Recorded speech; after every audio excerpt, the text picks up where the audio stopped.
So the story continues. Years passed, and the boy named Chike grew strong and wise under the care of the old woman, whom he called Mama Enwei. She was no ordinary woman. The forest obeyed her voice, and the wind whispered her name. The people of Kumbu feared her, calling her the spirit mother of the forest, but none dared to enter her domain. Mama Enwei taught Chike the ways of the land, how to speak to the trees, how to listen to the sound of running water, and how to understand the language of birds. She taught him the secrets of herbs and healing roots, and how every leaf had its spirit. At night, when the moon bathed the forest in silver light, she would tell him stories of the world beyond the trees.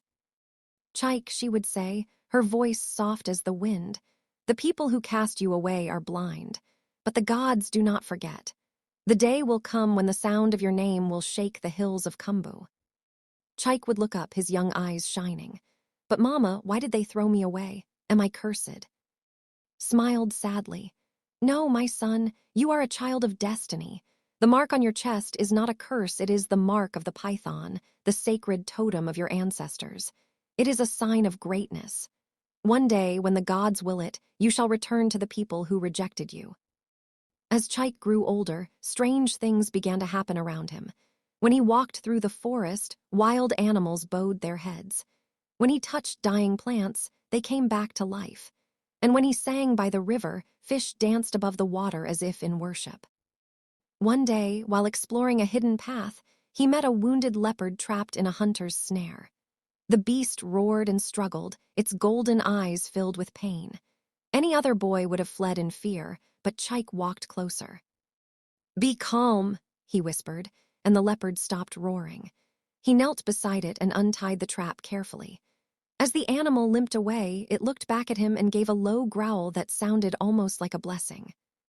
That night, Mama Enwei looked at him with pride. "You have the heart of a king," she said. "Mercy is greater than strength. The spirits are watching you." But while peace filled the forest, trouble was growing in Kumbu village. The people were suffering. Crops were dying, the river spirit no longer blessed their waters, and diseases plagued the children. The Dibia, Ogbufi and Nana, warned the elders that the gods were angry. "The blood of innocents cries from the evil forest," he declared during a village meeting. "You abandoned a child the gods sent to you, and now your land bleeds for it." The elders were silent. The oldest among them, Izuto, shook his head.